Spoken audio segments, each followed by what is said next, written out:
Hi guys, hello world.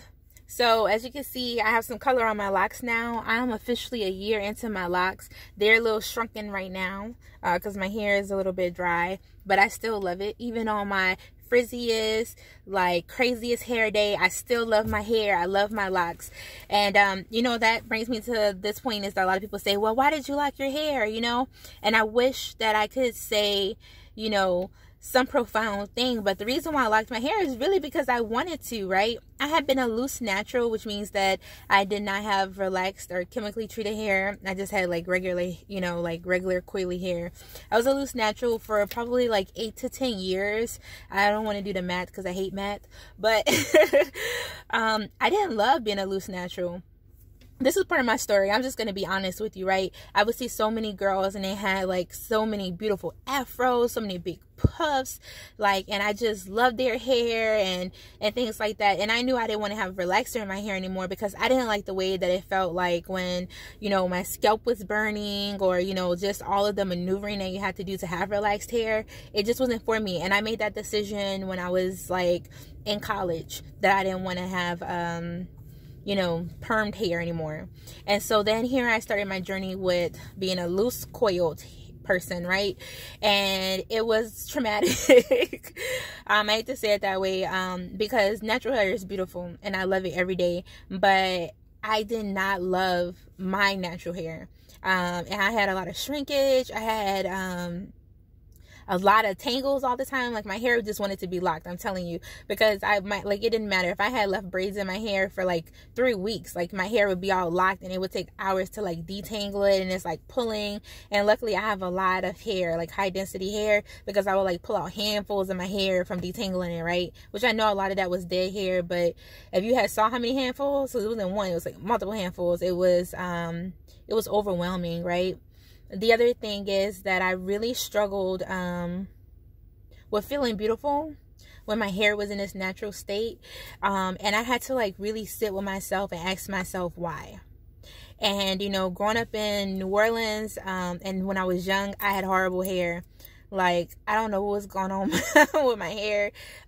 You know, sometimes it was just unkept and people would like, you know, I would get teased about my hair and stuff like that. And I just had like this real bad history just with my hair. And so like I would see my hair, and unless it was like flat ironed and it was straight and silky, like I just did not love it. And you know, I was just like, I didn't go natural to be flat ironing my hair all the time to wear it straight.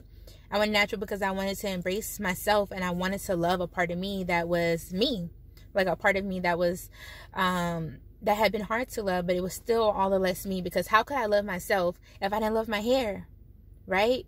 And it was just like, and I love black people, and I'm so pro black people, and I'm a Pan-Africanist, and I'm all about, you know, embracing our culture. But it's like I couldn't embrace something that was, you know, natural to me, right?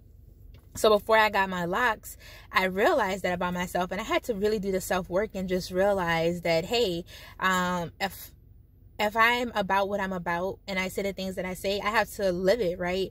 And, you know, I had been so horrified of getting locks because I was like, it's so permanent. You can't do anything with it. You can't take your hair back down. You have to shave your head. And I'm like, I got a big head. You know, people always told me that my whole life. I got an apple head like Gina off of Martin, and I was just like, I can't do that. Even when I went natural, like I didn't cut all my hair off. I didn't do a big chop. I just like, every time I went and got it washed, I just let it trim a little bit until all of the perm hair fell off pretty much.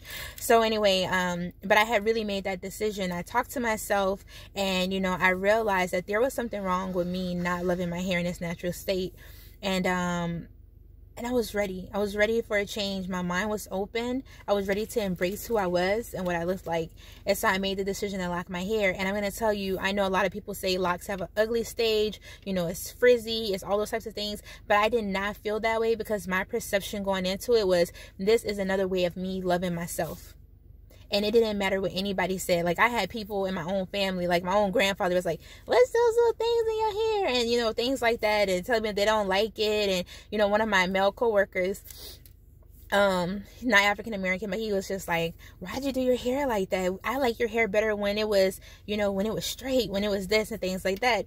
And, you know, you know, working in corporate America, and I've been in corporate America for a long time now, you know, I had always even been cognizant of how I wore my hair when it was loose natural, right? I was like, I couldn't color, I'm like, is this too bold? Is, you know, are they gonna think I'm professional? I'm already young. I don't want to be considered to be ghetto or all these types of things, right? It was like so much unconscious bias to myself, to my people. It was like so much self-hate, but I didn't even realize it at that time because it was just like normal. But I'm like, also I felt that way too.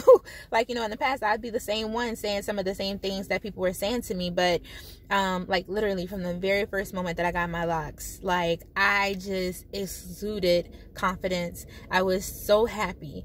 And like every day, you know, I woke up and I was just like, woo, shake my hair out, let's go, like let's start the day. And like I really feel like my hair now is so it's so tied to me, who I am. And especially black women, we have that. Everybody knows about black women and a good hair and a bad hair and all that type of stuff. But like my hair is like my energy.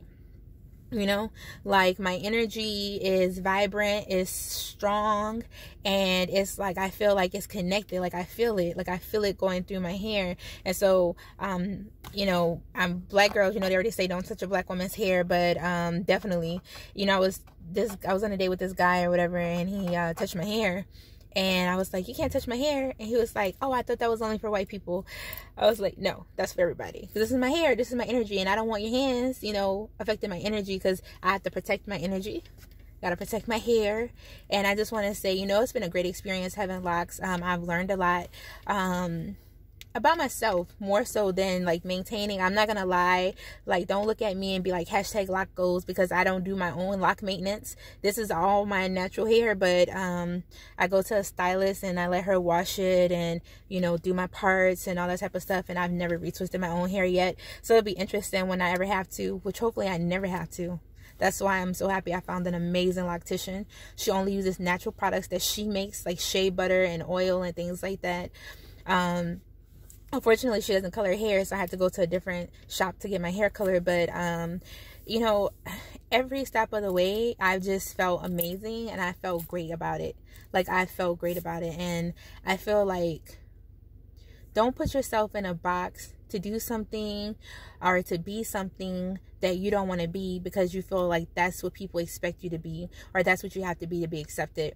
Because, you know, I'm more bold, I'm more loud, I'm more passionate than I've ever been. And also I know my worth more now. And so other people see that. Like in corporate America, like I know who I am, I know where I'm at, and if the seat at the table is not there for me to be like this, to be who I truly am, then that's not a table or a seat that I want. So I say that with full conviction, because I think to me it's important that we first love ourselves and embrace ourselves in our natural state, who we are. You know, pimple, you know, nose, no, like I'm like, okay, nose over here, you know, nose rings, you know, whatever, blemishes, you know, cellulite, stretch marks, I don't care what it is, belly fat, whatever it is that got you feeling some type of way about yourself, embrace it and love it. And when you love yourself, you love every part of yourself.